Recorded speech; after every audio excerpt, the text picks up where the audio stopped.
नमस्कार। सीमा कौशिक की कक्षा में आपका स्वागत है। आज की हिंदी कक्षा में हम पढ़ेंगे कक्षा 7वीं की हिंदी की पाठ्य पुस्तक वसंत भाग 2 से पाठ नीलकंठ, जिसकी लेखिका है महादेवी वर्मा जी। महादेवी वर्मा जी बहुत सशक्त लेखिकाओं में इनका नाम लिया जाता है और इन्होंने बहुत सी रचनाएं लिखी हैं।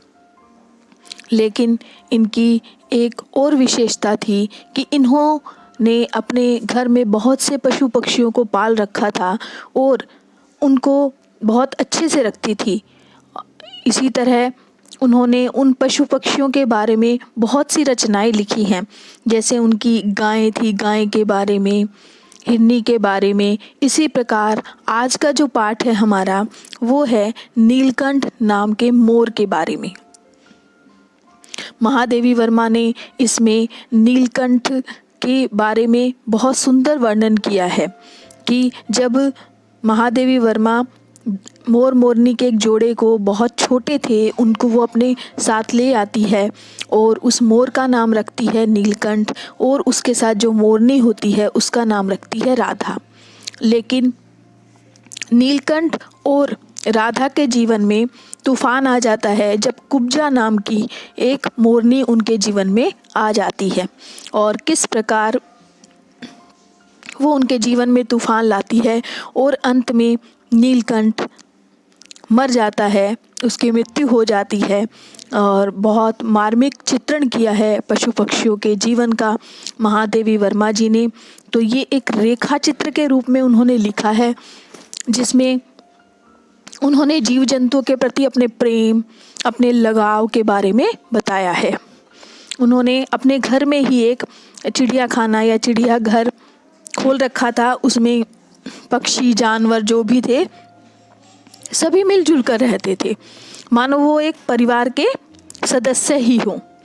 तो इसमें उन्होंने नीलकंठ नाम के मोर के जीवन का वर्णन किया है। तो आइए शुरू करते हैं हम अपना पाठ नीलकंठ। शब्दार्थ में बताती जाऊंगी, साथ ही साथ आप नोट करते जाइए ताकि आपको समझने में दिक्कत ना हो। तो शुरू करते हैं हम अपना पाठ नीलकंठ। उस दिन एक अतिथि को स्टेशन पहुंचाकर मैं लौट रही थी। ये लेखिका अपने खुद बता रही है कि चिड़ियों और खरगोशों की दुकान का ध्यान आया और मैंने ड्राइवर को उसी ओर चलने का आदेश दिया। बड़े मियाँ चिड़िया वाले की दुकान के निकट पहुंचते ही उन्होंने सड़क पर आकर ड्राइवर को रुकने का संकेत दिया मतलब कि इशारा दिया। मेरे कोई प्रश्न करने के पहले ही उन्होंने कहना आरंभ किया, सलाम गुरुजी। यानी कि चिड़िया वाला जो था, पशु पक्षी जो बेचता था, वो महादेवी वर्मा जी को गुरुजी कहता था, तो वो उसको सलाम करता है। पिछली बार आने पर आपने मोर के बच्चों के लिए पूछा था। शंकरगढ़ से एक चिड़ी मार 2 मोर के बच्चे पकड़ लाया है। एक मोर है, एक मोरनी। आप पाल लें, मोर के पंजों से दवा बनती है। सो ऐसे ही लोग खरीदने आए थे। आखिर मेरे सीने में भी तो इंसान का दिल है। मारने के लिए ऐसी मासूम चिड़ियों को कैसे दूं? टालने के लिए मैंने कह दिया, गुरुजी ने मंगवाए हैं। वैसे यह कमबख्त रोजगार ही खराब है। बस पकड़ो पकड़ो, मारो मारो। बड़े मियाँ के भाषण की तूफान मेल के लिए कोई निश्चित स्टेशन नहीं है। सुनने वाला थककर जहाँ रोक दे वही स्टेशन मान लिया जाता है। यानी कि इन लाइनों के द्वारा थोड़ा व्यंग्य किया है लेखिका ने, यानी कि तूफान मेल की तरह। यानी जब बड़े मियाँ बोलना शुरू करते हैं तो वो रुकते ही नहीं है। इस तथ्य से परिचित होने के कारण ही मैंने बीच में ही उसे रोककर पूछा, मोर के बच्चे है कहाँ? बड़े मियाँ के हाथ के संकेत का अनुसरण करते हुए मेरी दृष्टि, संकेत यानी कि जो इशारा है, अनुसरण करते हुए मेरी दृष्टि एक तार के छोटे से पिंजरे पर पहुंची, जिसमें तीतरों के समान 2 बच्चे बैठे थे। यानी जो 2 मोर के बच्चे थे वो तीतर पक्षी के समान लग रहे थे। पिंजरा इतना संकीर्ण था, संकीर्ण यानी कि संकुचित, बहुत छोटा था कि वे पक्षी शावक यानी पक्षी के बच्चे जाली के गोल फ्रेम में किसी जड़े चित्र जैसे लग रहे थे। यानी इतना छोटा पिंजरा था कि उसमें वो किसी फ्रेम के अंदर जड़े हुए चित्र की भांति लग रहे थे। तो इसमें बताया गया कि जो लेखिका है वो किस प्रकार से वो मोर के बच्चे वहाँ बड़े मियाँ से लेती है। वो बताता है बड़े मियाँ कि कोई चिड़ी मार शंकरगढ़ से लाकर देकर गया था, तो मैंने इनको किसी को नहीं बेचा, क्योंकि मोर के पंजों से दवाई बनती है, लोग उनको मारकर उनसे दवाइयाँ बनाते हैं। इसीलिए मेरी भी दिल है, यानी कि मुझ में भी दया की भावना है पक्षियों के प्रति। तो मैंने कह दिया गुरुजी ने मंगवाए हैं, इसलिए मैंने आपके लिए ये रख रखे हैं। लेखिका देखती है कि छोटे छोटे से ही पिंजरे में उन दोनों को रख रखा है। आगे है, मेरे निरीक्षण के साथ साथ, निरीक्षण का मतलब होता है देखना, निरीक्षण करना। बड़े मियाँ की भाषण में चलती जा रही थी, यानी वो बोले ही जा रहे थे। ईमान कसम गुरुजी, चिड़ी मार ने मुझसे इस मोर के जोड़े के नगद 30 रुपए लिए हैं। 12 कहा, 12 मतलब फिर से कहा। भाई जरा सोच तो, अभी इनमें मोर की कोई खासियत है? यानी कि जो लेखिका है वो बोलती है उसको कि भाई 30 रुपये, जब वो कहता है कि 30 रुपये में मैंने लिए हैं, तो वो कहते हैं इनमें मोर की कोई खासियत भी है कि तू इतनी बड़ी कीमत ही मांगने चला? पर वह मूंजी क्यों सुनने लगा। मूंजी मतलब कि कंजूस। 12 का मतलब कि बार बार कहा, तो इतनी बड़ी कीमत मांगने चला, पर वह मूंजी क्यों सुनने लगा। आपका ख्याल करके अछता पछता कर देना ही पड़ा। यानी कि वो ये दिखा रहा था कि मैंने इसको 30 रुपये में खरीदा है, तो आप इससे थोड़े ज़्यादा ही दीजिए। अब आप जो मुनासिब समझे, यानी कि जो ठीक समझे। अस्तु 30 चिड़ी मार के नाम के और 5 बड़े मियाँ के ईमान के देकर जब मैंने वह छोटा पिंजराकार में रखा, तब मानो वह जाली के चौखटे का चित्र जीवित हो गया।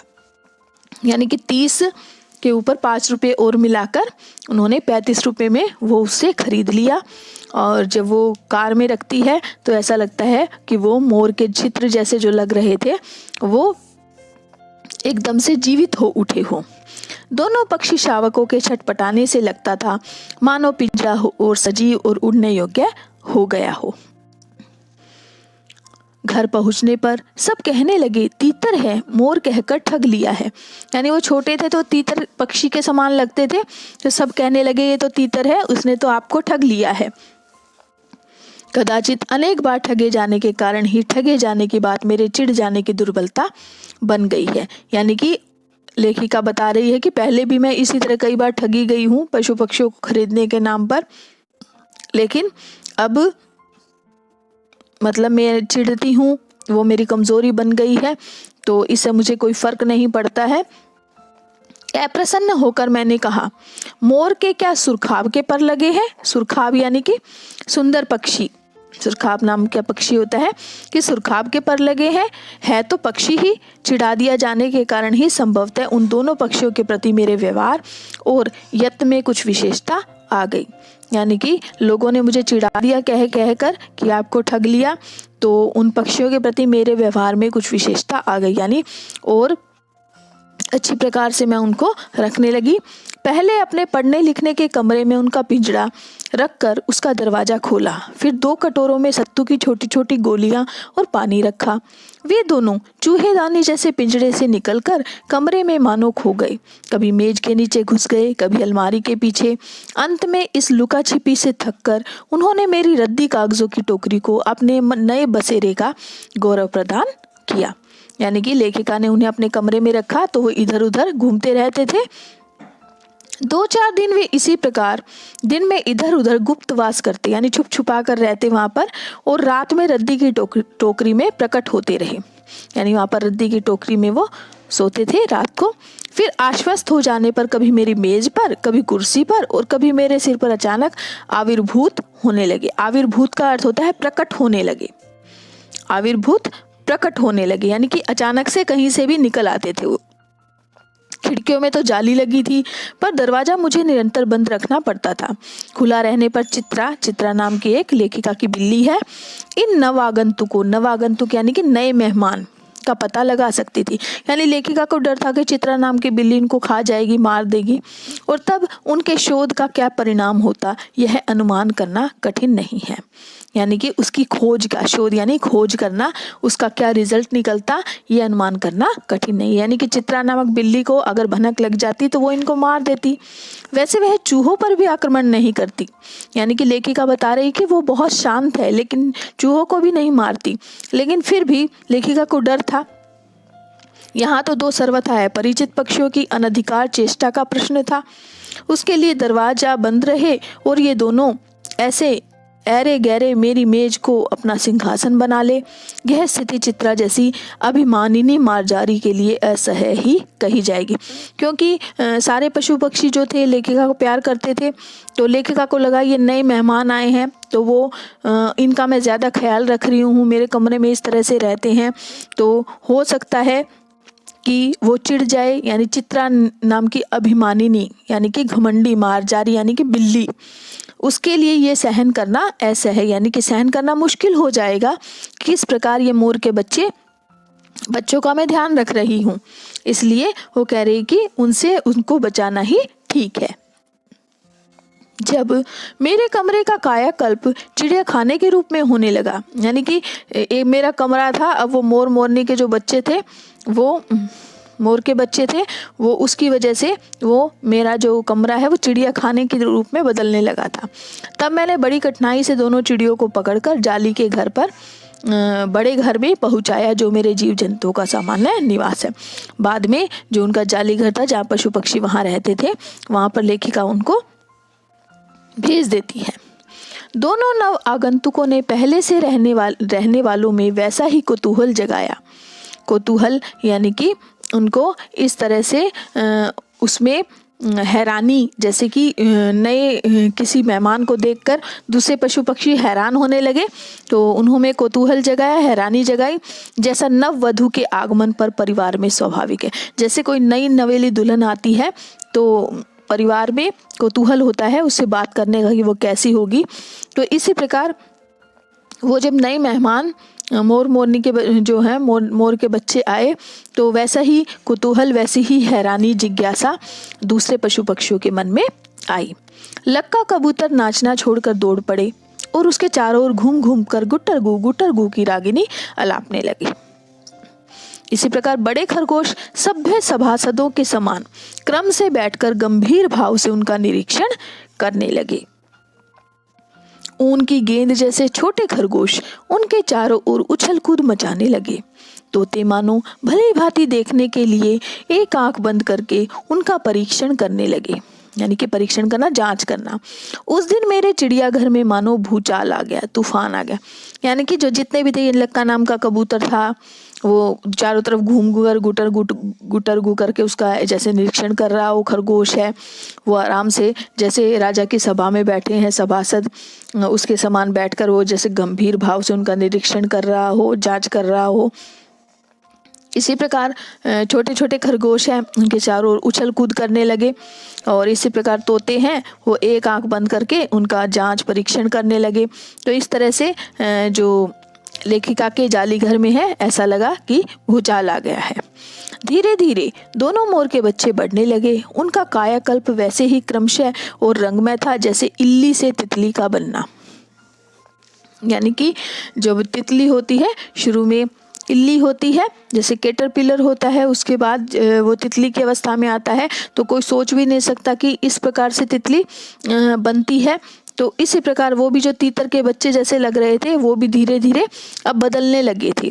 मोर के सिर की कलगी और सघन, ऊंची और चमकीली हो गई थी। यानी उसके मोर के सिर पर जो कलगी होती है वो और भी घनी हो गई थी, ऊंची और चमकीली। धीरे धीरे वो मोर में परिवर्तित होने लगे थे। अब पता चलने लगा था कि ये मोर है। चोंच अधिक बंकी मोर पैनी थी, यानी कि आगे से बहुत पैनी थी, तीखी थी बहुत ज़्यादा। इस चौड़ी, लंबी, तीखी इस तरह से थी। गोल आंखों में इंद्रनी की नीलाभ द्युति झलकने लगी। गोल गोल आंखें थी। इंद्रनी, इंद्रनी का मतलब है इंद्रमणि।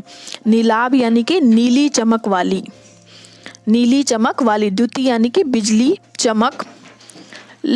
लंबी नील हरित ग्रीवा, लंबी थी, नीली और हरी और ग्रीवा यानी कि जो उसकी वहाँ पर जो गर्दन थी। हर भंगिमा में धूप छाही तरंगे उठने गिरने लगी, यानी कि उसकी जो गर्दन थी उसमें धूप छांव का सा रंग दिख रहा था, कहीं हरा कहीं नीला था। दक्षिण वाम दोनों पंखों में सलेटी और सफेद आलेखन स्पष्ट होने लगे। तो उसकी जो पंख थे उसके बारे में लेखिका बात कर रही है, उसके किस प्रकार के पंख थे। पूंछ लंबी हुई और उसके पंखों पर चंद्रिकाओं के इंद्रधनुषी रंग उद्दीप्त हो उठे, यानी कि उसकी पूंछ लंबी हो गई पीछे से और उसकी पंखों पर अलग अलग तरह की जो चंद्रिकाएं बनी हुई थी उस पर रंग बिरंगे इंद्रधनुषी रंग उस पर है वो दिखाई देने लगे थे, यानी कि कहीं से प्रकट हो गए थे, उद्दीप्त हो गए थे। रंग रहित पैरों को गर्वीली गति ने एक नई गरिमा से रंजित कर दिया। रंजित का मतलब होता है रंगीन। तो वो जो मोर के पैर होते हैं वो कहते हैं मोर के पैर ही सुंदर नहीं होते और वैसे मोर बहुत सुंदर होता है। तो उसके पैरों रंग रहित थे, लेकिन जो उसके गर्वीली गति थी, गर्वीली चाल थी, जिस चाल से वो चलता था उससे एक अलग से ही रंगीन जो है दिखाई देता था। उसका गर्दन ऊंची करके देखना, विशेष भंगिमा के साथ उसे नीची करके दाना चुगना, पानी पीना, टेढ़ी कर शब्द सुनना आदि क्रियाओं में जो सुकुमारता और सौंदर्य था उसका अनुभव देखकर ही किया जा सकता है, गति का चित्र नहीं आंका जा सकता। यानी कि लेखिका उसकी विशेषताएं बता रही है, जब वो पानी पीता था किस प्रकार से टेढ़ी गर्दन करके देखता था और किस प्रकार से वो ऊंची गर्दन करके देखना, टेढ़ी गर्दन करके शब्द सुनने की कोशिश करना, ये सब विशेषताएं उसमें थी जिससे उसका सौंदर्य और भी बढ़ जाता था। अब मोरनी जो थी दूसरी, मोरनी का विकास मोर के समान चमत्कारी तो नहीं हुआ, परंतु अपनी लंबी धूपछाही गर्दन, हवा में चंचल कलगी, पंखों की श्याम श्वेत यानी कि काला सफेद पत्र लेखा और मंथर गति यानी कि मंद मंद चाल आदि से वह भी मोर की उपयुक्त सहचारिणी का मतलब होता है साथ रहने वाली, इसका होने का प्रमाण देने लगी। यानी मोरनी उसके साथ उसकी छाया की तरह रहती थी। नीलाभ ग्रीवा के कारण यानी कि नीली जो गर्दन थी, नीली आभा वाली जो गर्दन थी उसके कारण मोर का नाम रखा गया नीलकंठ, और उसकी छाया के समान रहने के कारण मोरनी का नामकरण हुआ राधा। यानी कि मोर मोरनी के दोनों के नाम नीलकंठ और राधा रखा गया। मुझे स्वयं ज्ञात नहीं कि कब नीलकंठ ने अपने आप को चिड़ियाघर के निवासी जीव जंतुओं का सेनापति और संरक्षक नियुक्त कर लिया, यानी कि वो सबकी रक्षा करने वाला, संरक्षण यानी कि रक्षा करने वाला, और सेनापति नियुक्त कर लिया अपने आप को। सवेरे ही वह सब खरगोश कबूतर आदि की सेना एकत्र कर उस ओर ले जाता जहां दाना दिया जाता है और घूम घूम कर मानो सबकी रखवाली करता रहता। किसी ने कुछ गड़बड़ की और वह अपने तीखे चंचू प्रहार यानी चोंच का प्रहार, उससे दंड देने दौड़ा। यानी कि वो सबकी रक्षा करता था और कोई अगर गड़बड़ करता था तो वो उसको हमला करने में भी नहीं हिचकता था। खरगोश के छोटे बच्चों का वह चोंच से उनके कान पकड़कर ऊपर उठा लेता था और जब तक वे आर्त क्रंदन न करने लगे, यानी कि आर्त क्रंदन यानी पीड़ा से, दर्द से जब तक वो कराहने न लगे, उन्हें अधर में लटकाए रखता है, बीच में उनको लटकाए रखता। कभी कभी उसकी पैनी चोट से खरगोश के बच्चों का कर्ण भेद संस्कार हो जाता है। यानी कि कर्ण भेद संस्कार होता है ना, कान में छेद करना, कान बिंदवाने का जैसे बच्चों का किया जाता है, तो इसी प्रकार उनके कान में भी छेद हो जाता था, तो वो कर्ण भेद संस्कार हो जाता था। पर वे फिर कभी उसे क्रोधित होने का अवसर न देते थे। दंड विधान के समान ही उन जीव जंतुओं के प्रति उसका प्रेम भी असाधारण था। यानी कि कोई भी पशु पक्षी उससे क्रोधित नहीं होते थे और वो दंड भी देता था तो खुशी से स्वीकार करते थे, और लेकिन वो जीव जंतुओं से प्रेम बहुत करता था नीलकंठ। प्राय वह मिट्टी में पंख फैलाकर बैठ जाता और वे सब उसकी लंबी पूंछ और सघन पंखों में छुआल सा खेलते रहते। यानी कि कभी छुपना, कभी भागना दौड़ना, इस तरह से वो खेलते रहते। ऐसे ही किसी स्थिति में एक सांप जाली के भीतर पहुंच गया। सब जीव जंतु भागकर इधर उधर छिप गए। केवल एक शिशु खरगोश सांप की पकड़ में आ गया। निगलने के प्रयास में सांप ने उसका आधा पिछला शरीर तो मुंह में दबा रखा था, शेष आधा जो बाहर था उससे चींची का स्वर भी इतना तीव्र नहीं निकल सकता था कि किसी को स्पष्ट सुनाई दे सके। नीलकंठ दूर ऊपर झूले में सो रहा था। उसी के चौकन्ने कानों ने उस मंद स्वर की व्यथा पहचानी और वह पूंछ पंख समेटकर सर से एक झपट्टे में नीचे आ गया। संभवतः अपनी सहज चेतना से ही उसने समझ लिया होगा कि सांप के फन पर चोंच मारने से खरगोश भी घायल हो सकता है। उसने सांप को फन के पास पंजों से दबाया और फिर चोंच से इतने प्रहार किए कि वह अधमरा हो गया। पकड़ ढीली पड़ते ही खरगोश का बच्चा मुख से निकल तो आया, परंतु निश्चेष्ट सा वहां पड़ा रहा। यानी कि निश्चेष्ट या थोड़ा बेहोश सा वहां पर वो पड़ा रहा। यानी कि वो किस प्रकार से सांप से खरगोश के बच्चे को उसने बचाया और पशु पक्षियों को इसका आभास नहीं हुआ, लेकिन नीलकंठ ने तुरंत उसका अनुभव किया और मोर के जो खरगोश के बच्चे को बचाते हुए उसने सांप को मार दिया। राधा ने सहायता देने की आवश्यकता नहीं समझी, परंतु अपनी मंद केका से किसी असामान्य घटना की सूचना सबको प्रसारित कर दी। यानी कि राधा ने बीच में कोई सहायता नहीं की नीलकंठ की, लेकिन अपनी मंद केका यानी कि धीरे धीरे बोलकर अपनी आवाज में उसने इस घटना की सूचना चारों ओर जाली घर में जितने पशु पक्षी थे सबको दे दी। माली पहुंचा, फिर हम सब पहुंचे।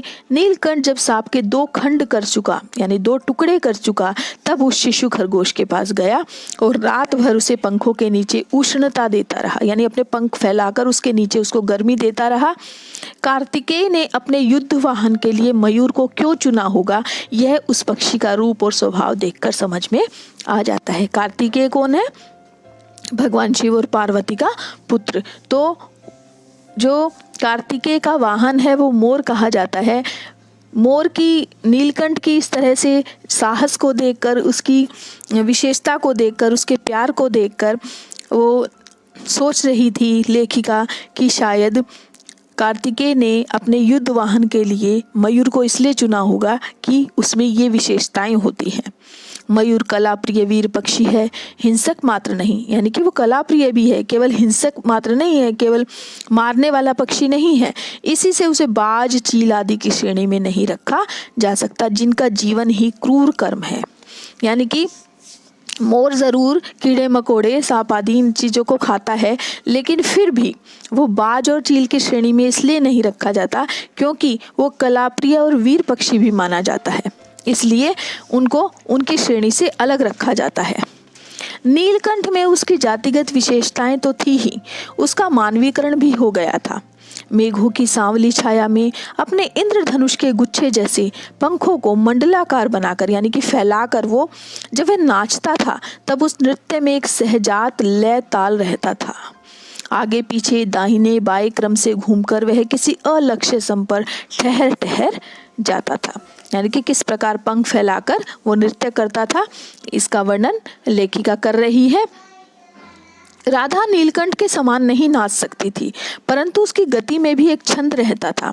वह नृत्य मग्न नीलकंठ की दाहिनी ओर के पंख को छूती हुई बाईं ओर निकल जाती थी और बाएं पंख को स्पर्श कर दाहिनी ओर।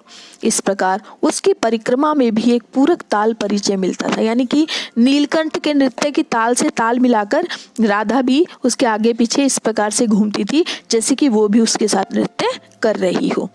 नीलकंठ ने कैसे समझ लिया कि उसका नृत्य मुझे बहुत भाता है, यह तो नहीं बताया जा सकता, परंतु अचानक एक दिन वह मेरे जाली घर के पास पहुंचते ही अपने झूले से उतरकर नीचे आ गया और पंखों का सतरंगी मंडलाकार छाता तानकर नृत्य की भंगिमा में यानी नृत्य की मुद्रा में खड़ा हो गया। तब से यह नृत्य भंगिमा नित्य का क्रम बन गई। यानी कि उसको पता नहीं कैसे पता चला कि मुझे उसका जो नृत्य है बहुत अच्छा लगता है, तो हर रोज वह उसी तरह नृत्य की मुद्रा में आकर खड़ा हो जाता था।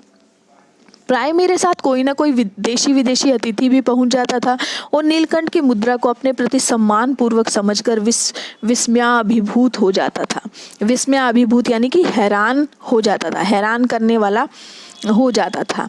कई विदेशी महिलाओं ने उसे परफेक्ट जेंटलमैन की उपाधि दे डाली। यानी कि जब दूसरे मेहमान महादेवी के पास बैठे होते थे तो वो देखते थे, वो सोचते थे कि शायद नीलकंठ उनका स्वागत कर रहा है, और सब इस तरह का उसका देखकर, स्वागत देखकर वो सब आश्चर्यचकित हो जाते थे। और कई विदेशी महिलाएं जो उनकी मेहमान थी, उन्होंने उसे परफेक्ट जेंटलमैन तक कह डाला था। जिस नुकीली पैनी चोंच से वह भयंकर विषधर को खंड खंड कर सकता था, उसी से मेरी हथेली पर रखे हुए भुने चने ऐसी कोमलता से हौले हौले उठाकर खाता था कि हंसी भी आती थी और विस्मय भी होता था। विस्मय यानी कि आश्चर्य। फलों के वृक्षों से अधिक उसे पुष्पित और पल्लवित वृक्ष भाते थे। यानी कि वो इतना साहसी था और मेरे हाथों से ऐसा धीरे धीरे करके जो है वो भुने हुए चने उठाकर बड़ी प्यार से खाता था, और उसे फलों से ज़्यादा, फलों के वृक्षों से अधिक ज़्यादा उसे फूलों वाले वृक्ष ज़्यादा अच्छे लगते थे। वसंत में जब आम के वृक्ष सुनहली मंजरियों से लद जाते थे, अशोक नए लाल पल्लवों से ढक जाता था, अशोक यानी अशोक का वृक्ष, जब जालीघर में वह इतना अस्थिर हो जाता था, यानी कि इतना बेचैन हो जाता था कि उसे बाहर छोड़ देना पड़ता, क्योंकि वसंत ऋतु में चारों तरफ हरियाली, फूल दिखते थे उसको, तो जालीघर में उसका मन नहीं लगता था, तो महादेवी को उसे बाहर छोड़ना पड़ता था। नीलकंठ और राधा की सबसे प्रिय जो ऋतु थी वो तो वर्षा ही थी। मेघों के उमड़ाने से पहले ही वे हवा में उसकी सजल आहट पा लेते थे, और तब उसकी मंद केका की गूंज अनुगूंज तीव्र से तीव्रतर होती हुई मानो बूंदों के उतरने के लिए सोपान पंक्ति बनाने लगती थी। यानी कि वो देखते थे कि उन्हें पता चल जाता था कि वर्षा होने वाली है।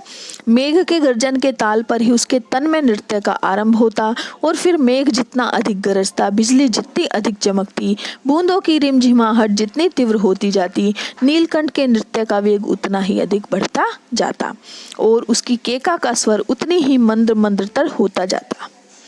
वर्षा के थम जाने पर वह दाहिने पंजे पर दाहिना पंख और बाएं पर बायां पंख फैलाकर सुखाता। कभी कभी वे दोनों एक दूसरे के पंखों से टपकने वाली बूंदों को चोंच से पी पी कर पंखों का गीलापन दूर करते रहते। इस आनंदोत्सव की रागिनी में बेमेल स्वर कैसे बज उठा, यह भी एक करुण कथा है। अब उनके जीवन का अध्याय अब बदलने वाला है।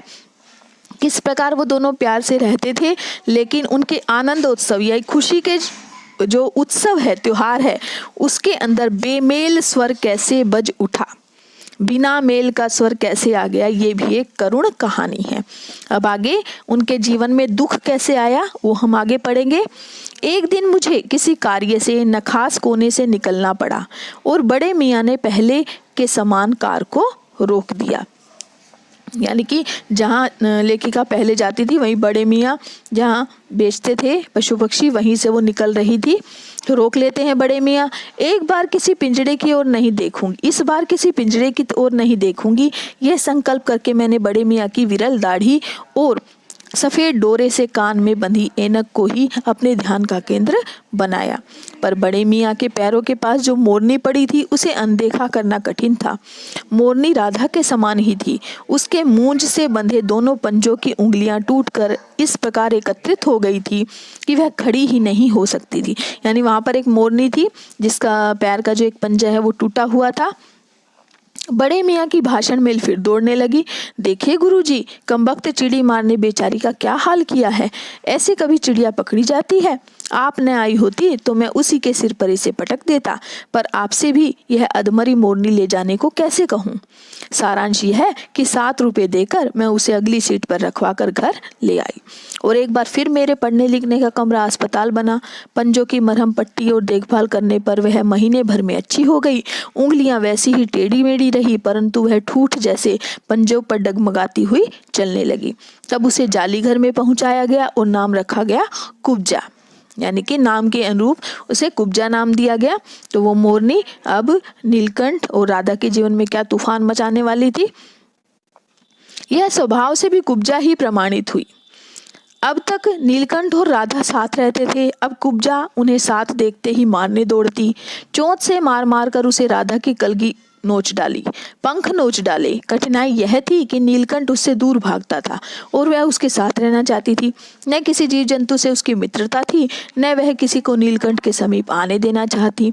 इसी बीच राधा ने 2 अंडे दिए, जिनको वह पंखों में छिपाए बैठी रहती। पता चलते ही कुब्जा ने चोंच मार मार कर राधा को ढकेल दिया और फिर अंडे फोड़कर ठूंठ जैसे पैरों से सबोर छितरा दिए।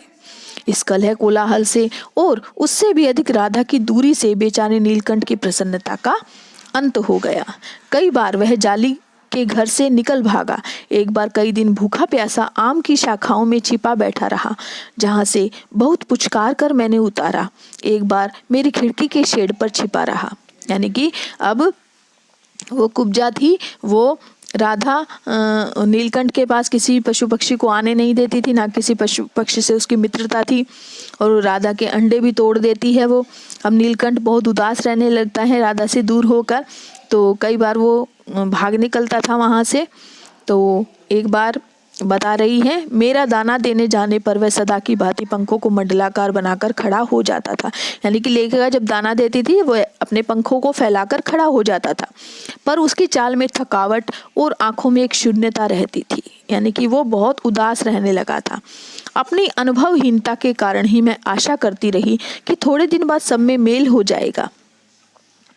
यानी लेखिका सोचती रही थोड़े दिन बाद ठीक हो जाएगा सब।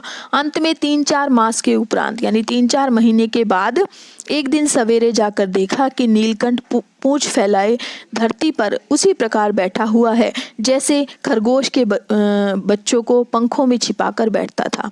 मेरे पुकारने पर भी उसके न उठने पर संदेह हुआ। यानी कि लेखिका पुकारती थी तुरंत आता था, लेकिन आज ऐसा हुआ एक दिन कि लेखिका ने पुकारा लेकिन वो बिल्कुल भी नहीं उठा। तो लेखिका को संदेह हुआ कि क्या हो गया नीलकंठ को। वास्तव में नीलकंठ मर गया था। क्यों का उत्तर तो अब तक नहीं मिल सका है। न उसे कोई बीमारी हुई, न उसके रंग बिरंगे फूलों के स्तबक जैसे शरीर पर किसी चोट का चिन्ह मिला। यानी कि कोई चोट का चिन्ह भी नहीं था। और स्तबक यानी कि चितकबरा, स्तबक होता है चितकबरा, चितकबरे शरीर पर किसी प्रकार का चोट का निशान भी नहीं मिला। और मैं अपने शॉल में लपेटकर उसे संगम ले गई, यानी कि उसको दाह संस्कार उसको करने ले गई। जब गंगा के बीच धारा में उसे प्रवाहित किया गया तब उसके पंखों की चंद्रिकाओं से बिंबित प्रतिबिंबित होकर गंगा का चौड़ा पाट एक विशाल मयूर के समान तरंगित हो उठा। नीलकंठ के न रहने पर राधा तो निश्चेष्ट सी कई दिन कोने में बैठी रही। वह कई बार भाग कर लौट आया था, अतः वह प्रतीक्षा के भाव से द्वार पर दृष्टि लगाए रहती थी। पर कुब्जा ने कोलाहल के साथ खोज ढूंढ आरंभ की। खोज के क्रम में वह प्राय जाली का दरवाजा खुलते ही बाहर निकल आती थी और आम, अशोक, कचनार आदि की शाखाओं में नीलकंठ को ढूंढती रहती। एक दिन आम से उतरी ही थी कि कजली यानी कि अल्सेशियन कुत्ती थी महादेवी वर्मा की, उसके सामने पड़ गई। स्वभाव के अनुसार उसने कजली पर भी चोट से प्रहार किया। परिणाम तक कजली के 2 दांत उसकी गर्दन पर लग गई। इस बार उसका कलह, कोलाहल और द्वेष प्रेम भरा जीवन बचाया न जा सका। परंतु इन 3 पक्षियों ने मुझे पक्षी प्रकृति की विभिन्नता का जो परिचय दिया वह मेरे लिए विशेष महत्व रखता है। ये वो कुब्जा भी मर जाती है, किस प्रकार वो ढूंढती है, नीलकंठ उसको नहीं मिलता। कुब्जा को जो महादेवी की अल्सेशियन कुत्ती है वो उसको मार देती है।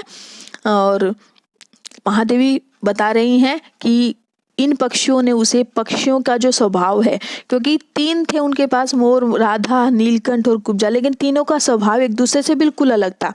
तो पक्षी प्रकृति की जो विभिन्नता का जो परिचय महादेवी को इन पक्षियों ने दिया वो उनके लिए विशेष महत्व रखता था।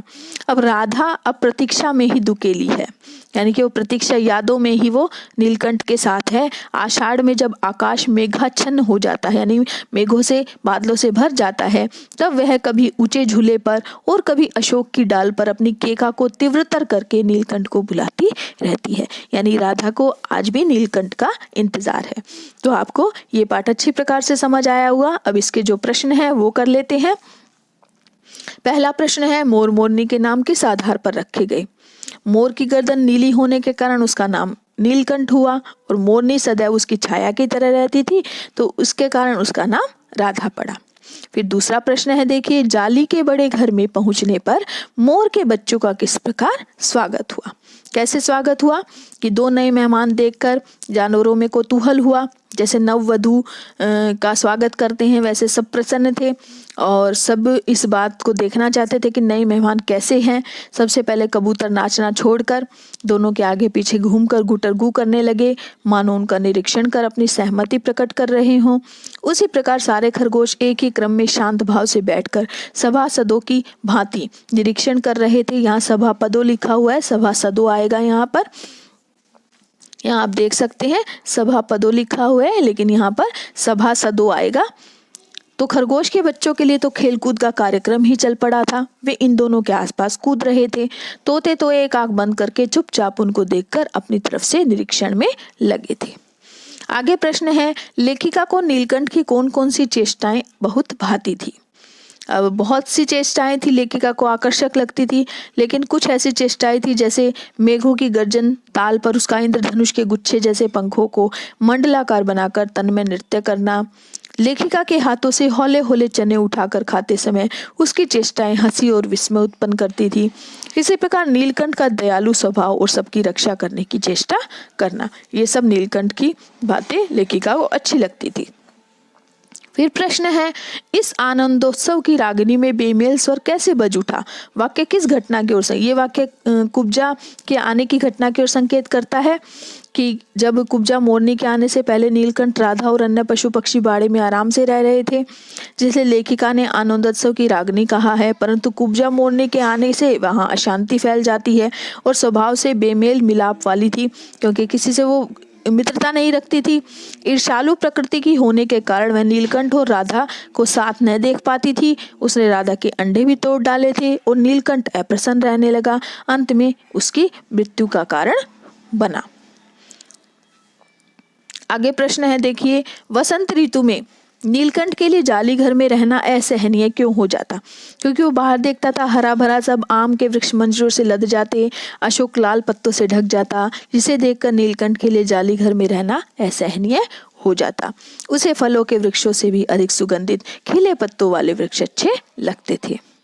आगे है प्रश्न, जाली घर में रहने वाले सभी जीव एक दूसरे के मित्र बन गए, लेकिन कुब्जा के साथ ऐसा संभव क्यों नहीं हो पाया।